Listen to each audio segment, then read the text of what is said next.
اللهم صل وسلم وبارك على سيدنا محمد وعلى اله واصحابه اجمعين. ازيكم يا حبايبي؟ عاملين ايه؟ ازيكم يا احلى اخوات؟ اخباركم ايه؟ بتمنى يا رب ان انتوا تكونوا في احسن صحه واحسن حال وراحه بال. اللهم امين، قولوا امين يا رب. اهلا بيكم واهلا بكل حبايبي الغاليين. نورتوني وشرفتوني في قناتي. انا ام ملك، للي ما يعرفنيش اهلا بيكم في قناتي. اتمنى يا رب لو انت اول مره تشوفيني بانك تشجعيني كده وتدعمي القناه، بانك تشتركي في القناه وتفعلي زر الجرس على علامه الكل عشان كل ما انزل حاجه جديده يجيلكم مني اشعار. وما تنسونيش بقى في اللايك والشير يا حبايبي، وربنا يا رب يخليكم ليا وما يحرمنيش من تشجيعكم ابدا. يلا بقى نشوف الفيديو بتاعنا من اوله كده. واول حاجه نسمي الله ونتوكل على الله ونصلي على الحبيب المصطفى عليه افضل الصلاه والسلام. اول حاجه كده انا ابتديت يومي، انا كنت جايبه الليفت ده يا جماعه. المقطع ده انا مصوره لكم على فكره بالليل، يعني قبلها بيوم، قبل الفيديو اللي انا هقول لكم عليه دلوقتي. انا كنت قاعده كده بالليل، المهم ان انا كنت جايبه الليفت ده بالنهار يعني، فقلت كده اقعد اتسلى فيه بالليل علشان هنقعه. انا بحب انقع كده الليفت، الطريقه بتاعتي بنقعه من بالليل للصبح ينزل الميه كلها اللي بتتعب بقى القولون والناس اللي بتتعب منه. لازم ان انا بنقعه بملح، يعني برش فيه ملح وبسيبه. دلوقتي كده زي ما انتم ما شايفين كده، انا دلوقتي كده ايه ببدأ ان انا اشيل فيه الحاجات اللي بتبقى طالعه زي الشعيرات دي. وهنروح بقى على الحوض هنشطفه هنغسله يعني كده. بنقعه الاول قد 5 دقايق كده في قلب الميه وبسيبه، وبعد كده برجع اغسله غسله بقى نظيفه واحده واحده تحت الميه الجاريه كده. انا بحب اعمله كده دايما على طول. العروق الخضرا دي انا برضو هعملها معاها. انا بصراحة مش بحبها بس البنات عندي بيحبوها، يعني قلت ايه المرة اللي فاتت كنت عاملاه وكنت رمياها فالبنات سألوا عليها، قلت لا انا هخليها لهم بقى المرة دي. اه زي ما انتم ما شايفين كده هنبدأ ان احنا ايه هنقعه بقى شوية قد 5 دقايق كده ولا حاجة، الطينة اللي فيه تبوش يعني وكده. هنا بقى نبدأ ان احنا نغسله. انا طبعا عاملة للبطاطس او اللفت زي كده، عاملة ليفة مخصصة بغسل بيها كده زي ما انتم ما شايفين، بحيث انها تبقى خشنة على الحاجة يعني، وايه تطلع الطينة وتطلع كل حاجة زي ما انتم ما شايفين كده. والعروق برضو كانت لو فيها طينة ولا فيها حاجة كانت باشت، المهم ان انا بغسلها كويس جدا. يلا يا حبايبي كده شجعوني وصلوا على النبي عليه افضل الصلاة والسلام. النهاردة بقى الفيديو بتاعنا لسه يبتدي كده معانا. انا طبعا قلت احط المقطع ده معاكم عشان انا عملته تاني يوم الصبح في الفيديو اللي انا هنبدأه دلوقتي. احنا هنا بقى كده زي ما انتم ما شايفين غسلته كويس. هبدأ بقى ان انا هقطعه التقطيعة اللي تعجبك بقى. انا هنا بقطعها محملة شوية، ليه؟ عشان خاطر احنا اللفت لما بقطعه حتت صغيرة لما بسيبه كتير بيتهري مني. انا طبعا الكمية دي كتيرة علينا، بس انا قلت ان انا ايه هقطعها حتت كبيرة تبقى محملة بحيث انها ايه تاخد سوا شوية، يعني تقعد تستحمل فترة، يعني فترة اكبر يعني، وما يبقاش مهري معانا. خليكي معايا وانا هقولك ازاي ما يبقاش مهري معاكي ويعيش معاكي فترة اطول، يقعد معاكي كده فترة كبيرة.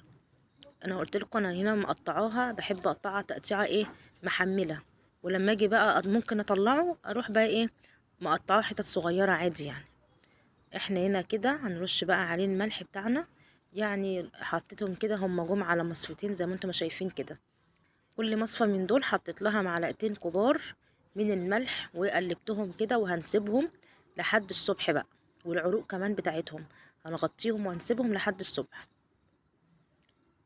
تمام كده. هنا بقى كده ده كان بالليل.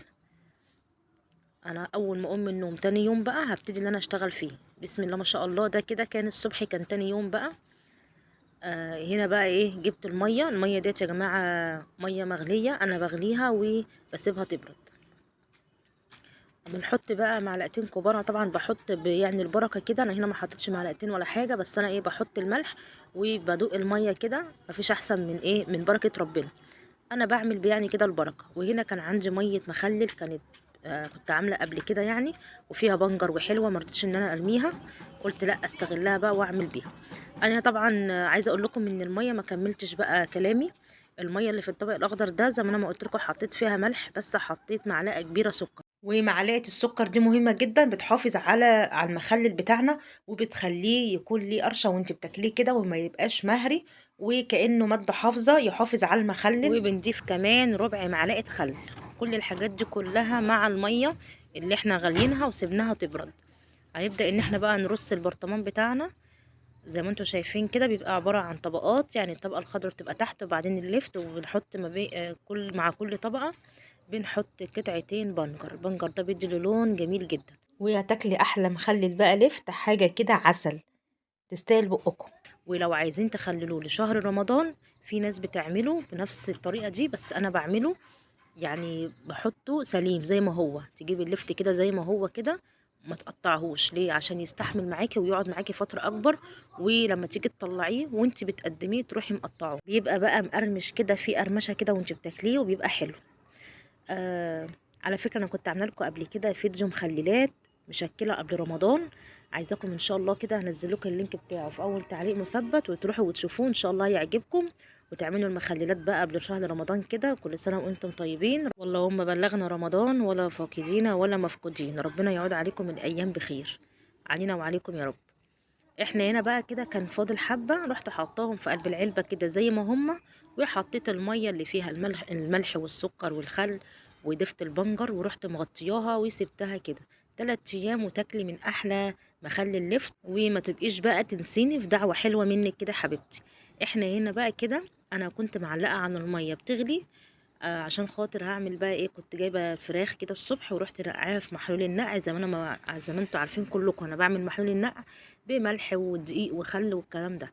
عشان عندي ناس شغاله قلت كده ايه نظبط لهم الاكل النهارده كده، ونعمل بقى الفراخ.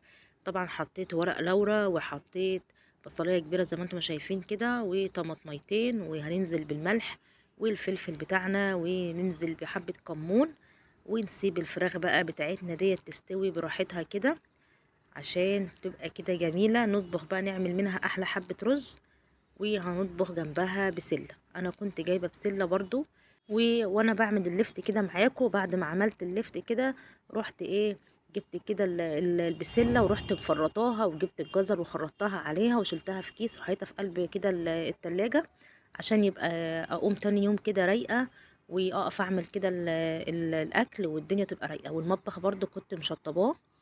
يعني زي ما انتوا عارفين ان انا بحب اعمل حاجه بالليل، لو قادره ان انا اعمل الحاجه بالليل بعملها عشان توفر عليا شغل بالنهار. لازم كده توفري وقتك وتوفري مجهودك وتشوفي ايه الصح وتعمليه. الحاجات دي كلها بتنظمي وترتبي يومك كده، وشوفي ايه اللي يسهل عليكي شغلك بالنهار وتقدري تعمليه بالليل. طبعا اهم من الشغل تظبيط الشغل، ولا ايه يا جماعه؟ واحنا هنا بقى نزلنا بحبة سمنة وحبة زيت، ونزلت بالبصل بتاعنا عشان نخدع. هنا بقى بنزل على البصلة بتاعتنا بتاخد لون، بنزل بحبة معلقة صغيرة كمون وفلفل اسمر، ونزلت بمعلقة كبيرة بابريكا، بتخلي كده البسلة بتاعتنا كده لونها حلو وطعمها كمان حلو. بس البصلة بتاخد لون والتوابل ريحتها بتطلع، بنزل بيه، نزلت بيه شفشق طماطم زي ما انتم شايفين كده، وبعدين سبتها لما تتسبك. انا هنا بقى كده رحت على الحوض اول باول، زي ما انتم عارفين عني كده اشطف أو كل حاجة اول باول كده عشان ما يبقاش في مواعين، وبخرج من المطبخ بتاعي وانا مرتاحة كده والدنيا رايقة وانا بعمل الاكل. يمة الحوض كده ايدي في الحوض على طول. احنا هنا بقى كده جبت كيس البسلة ورحت ايه اشطفه بقى، بنقعه شوية الاول وبعد كده برجع اروح ايه غسليه زي ما انتم ما شايفين كده.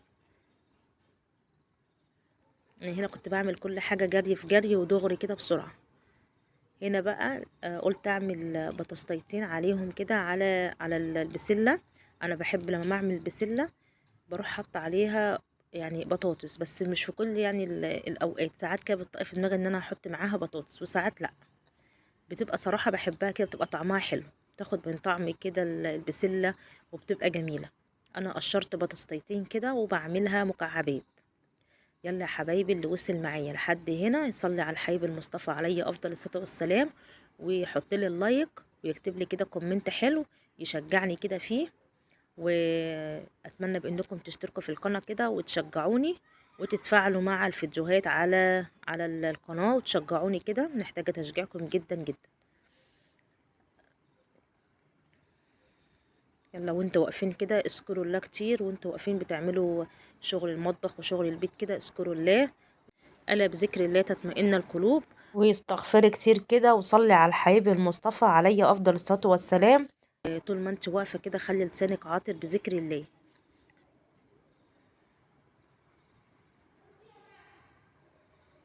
يلا حبايب قلبي شجعوني، حطيتي اللايك ولا لسه؟ احنا هنا بقى كانت التسبيكه بتاعتنا كانت اتسبكت زي ما انتم ما شايفين. انا ما خليتهاش تتسبك قوي لان كده البسله تاخد معاها كده ايه، تاخد معاها غلوتين وهي كده. ونزلت بيه البطاطس برضو بتاعتنا. زي ما انا ما بقولك، الحاجه اللي بتعمليها بالليل بتسهل عليكي شغل بالنهار. انا طبعا كنت عارفه ان انا بكره ورايا كذا حاجه ورايا حاجات كتير، رحت ايه مقسمه حاجتي بالليل مجهزاها يعني. انا هنا حطيت ايه مع البسله، حطيت مرقه دجاج. المرقه الدجاج دي انا عاملاها في البيت. عايزه اقول لكم بتخلي طعم الاكل جميل جدا وطعمه حلو. اللي ما شافش الفيديو هيندم. عايزاكم تروحوا تشوفوه كده وتشجعوني. ان شاء الله هسيب لكم اللينك بتاعه في اول تعليق مثبت. احنا هنا بقى كده هنعمل الرز بتاعنا. الرز بتاعنا حطيت حبة سمنة وحبة زيت، وبعدين حطيت الشعرية بتاعت، والشعرية خدت لون زي ما انتوا شفتوا كده. وكنت مجهزة قبليها غسل الرز كويس. نزلت بيه الرز على الشعرية، شوحته ومجهزة الشوربة. طالما في شوربة نسقي بقى الرز بتاعنا الشوربة كده، وبرده مية مغلية. يعني نضيف على كل كوبايتين شوربة كوباية مية قصادها مية مغلية من الكتل على طول كده. وطبعا حطيت بقى حبة ملح على الرز وانا بشوحه. اهو انا حطيت بقى الشوربة وحطيت بقى المية زي ما انتم شايفين كده. بصراحة الرز بالطريقة دي بيبقى طعمه جميل جدا. هنا بقى هنسيب الرز بتاعنا يتشرب وبعدين هنحطه على اصغر عين عندنا. وهنا كانت البسلة كانت خلاص كده استوت، وهحط لها بس الملح زي ما انتم شايفين كده. الملح بقى ما نحطوش على البسلة وهي تكون بتستوي، لا لما تستوي وخلاص يكون فاضل لها غلوة عشان خاطر ما تجرمس معانا. هي كده كانت خلاص استوت وهتاخد غلوة واحدة. هنا الفراخ بقى بتاعتنا كنت بقى ايه بحمرها. اول لما اتسلقت شلتها كده عشان تصفي الشوربة بتاعتها، حطيتها في قلب مصفى. هنحمرها بقى كده تاخد وش من اليمتين. وبرش عليها اول لما بتطلع كده بروح رش عليها حبة دقة. الدقة المشكلة كل حاجة عندنا بتبقى طعمها حلو. انا هنا كده كنت خلاص خلصت الغدا بقى كده. وقبل ما اروح بقى قلت كنت جايبة بقى تفاح وكان عندي فراولة وكان عندي موز، قلت اعمل لهم كوكتيل للبنات يعني. وقلت عشان لما اجي يكون هو شرب من السكر كده وبقى طعمه حلو. قطعت بقى كل الحاجات دي كده وجبت بقى الشفشق. نزلت برضو فيه حبة موز وحبة تفاح وحبة فراولة زي ما انتم شايفين. وبضيف عليه بقى مية، يعني بضيف كوباية ونص بس مية. انا بخلي المية بتاعت اللهم صل على النبي الكوكتيل ما بحطش فيها مية، اللي هي كوباية ونص. بخلي بقى عصير المية بتاعت الكوكتيل بخليها عصير، بتبقى حلوة كده وزي بتاعت بره بالظبط.